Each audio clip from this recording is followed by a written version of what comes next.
शुरुआत करेंगे एक खास मैसेज के साथ और मैसेज बहुत सिंपल और साफ है। हम किसी विवाद से परे एक लॉजिकल वे में अगर सोचें तो क्या ऐसा नहीं लगता कि मालदीव्स वर्सेस लक्षद्वीप का कोई नैरेटिव भारत में दिया जा सकता है? मतलब आपने कभी किसी को दिल्ली वर्सेस न्यूयॉर्क पर बहस करते हुए भारत में सुना हो? भाई सीधी और साफ बात है कि हमारा देश हमारे लिए सबसे पहले है। ऐसे में फर्क जानते हैं क्या है? निसंकोच भाव से कहती हूं, फर्क है सिर्फ ब्रांडिंग का। विश्वास कीजिए, सिर्फ ब्रांडिंग का। शायद हमने कभी ध्यान ही नहीं दिया कि किस तरह से भारत में मालदीव्स को एडवर्टाइज किया जाता रहा। आप खुद याद कीजिए कि कब आपने आखिरी बार किसी कपल को, किसी दोस्तों के ग्रुप को लक्षद्वीप की फोटो शेयर करते हुए देखा हो?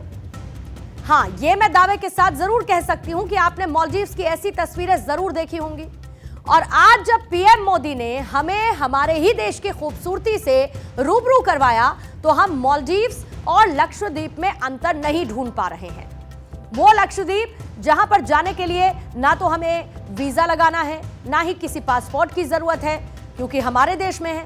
और ऐसे में हर विवाद से बढ़कर हम ये कहते हैं, एक कीवर्ड देते हैं, चलो लक्षद्वीप।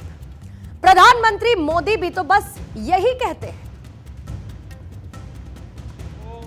शब्दों में समेटना बहुत मुश्किल है। जो लोग दुनिया के अलग अलग देशों के द्वीपों को देखने जाना चाहते हैं, वहां के समंदर से अभिभूत है, उनसे मेरा आग्रह है कि वो पहले लक्षद्वीप आकर जरूर देखें।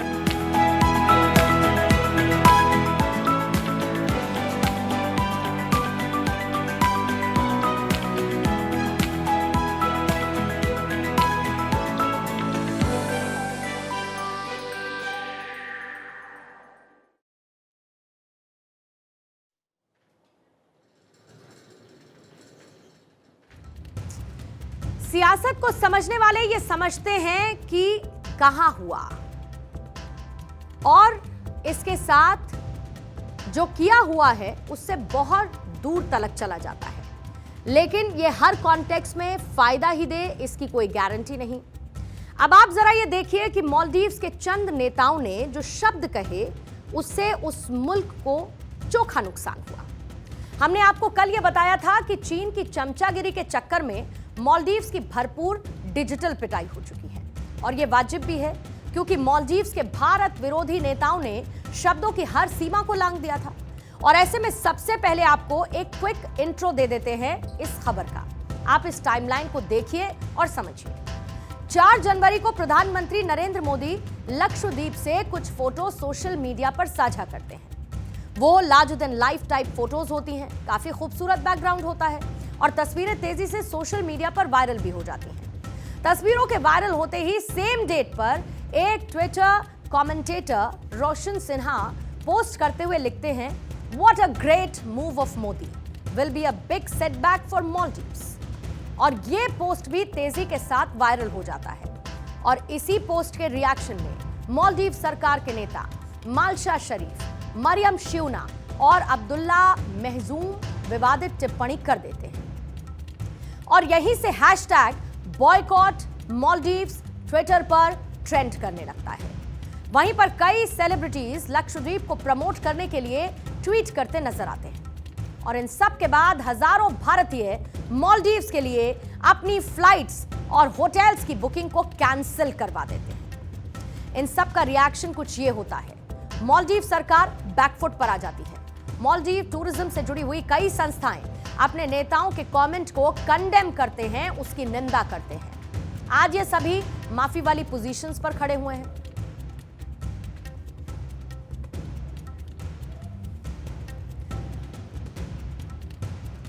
और रिएक्शन आते आते मालदीव्स की भयंकर किरकिरी होने लगती है और प्रधानमंत्री मोदी के खिलाफ अपमानजनक कमेंट्री करने के बाद, अपमानजनक टिप्पणी करने के बाद पूरा देश मालदीव्स के खिलाफ और प्रधानमंत्री मोदी और लक्षद्वीप के साथ खड़े होता हुआ नजर आता है।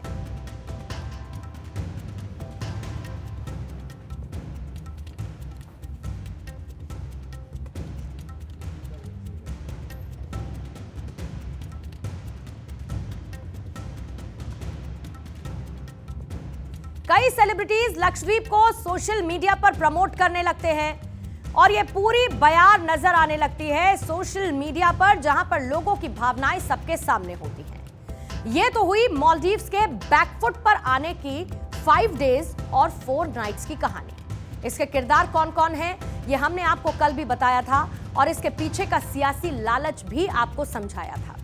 अब आज हम आपको इस खबर में छिपे हुए सबसे बड़े बैक्टीरिया के बारे में बताएंगे।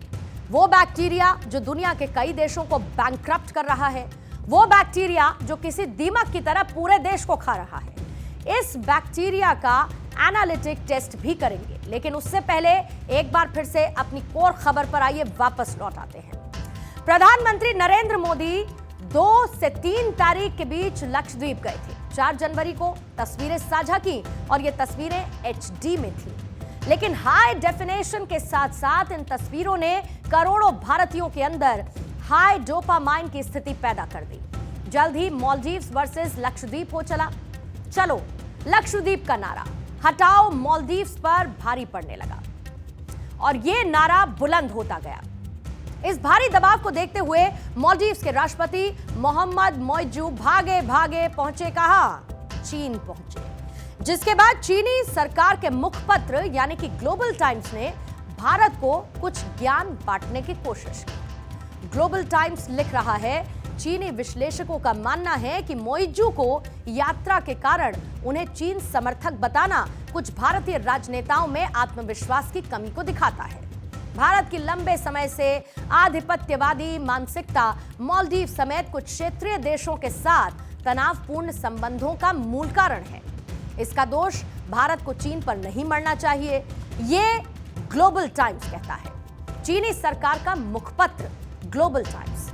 दरअसल ये टेम्पलेट है, जब भी भारत को लेकर कुछ भी लिखना होता है तो वो इसी नेगेटिव टेम्पलेट का इस्तेमाल करता है और इसमें कुछ भी नया नहीं है। ऐसे में इस पर कुछ जवाब देने की जरूरत भी नहीं है।